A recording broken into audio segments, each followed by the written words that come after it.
เดินเงียบเหงาสายยังคิวนั่งอยู่เดินค่อนคืนสายยังเคียงข้างเงายามเจ็บเป็นยามห้องกายสายไม่น่าดูแลเมื่อได้แม่มาเคียงข้างโอบอุ่นดวงใจโอ้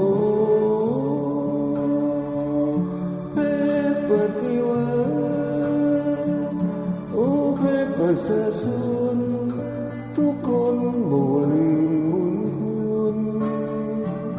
เหมือนเว้าเสียงหนู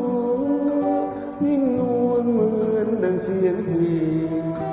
ยามปวดยามเจ็บยามเป็นมีเจ้าดูแลมีเจ้าเบิ่งแยงเห็นแสลงสติกันใจอย่าเม็ดน้อยอย่าก้นใหญ่กินลงไปพญาไทยทันทีและบอกใหม่โอ้คนแล้วใหม่จิตใจสดใสงามดีผู้สามัคคีเมตตาลีพี่น้องสุขสันต์เดียวกันลาลาลาลาลาลาลาลาลาลาลาลาลาลาบนเส้นทางไปจะอยู่ยังไงดวงใจบ่ลืมแพ้เธอ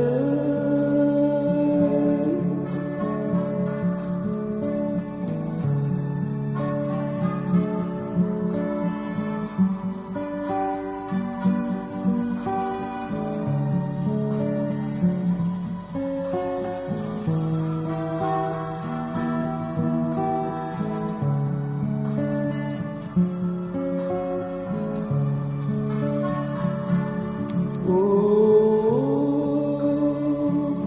เพชรปฏิวัติโอ้เพชรประชาชนทุกคนบ่ลืมบุญคุณเหมือนเว้าเสียงหนูนิ่มนวลเหมือนดังเสียงเพลงยามปวดยามเจ็บยามเป็นมีเจ้าดูแลมีเจ้าเบิ่งแยงเข็มแสลงสติเตือนใจอย่าเม็ดน้อยอย่าก้นใหญ่กินลงไปก็น่าหายทันทีแล้วบอกใหม่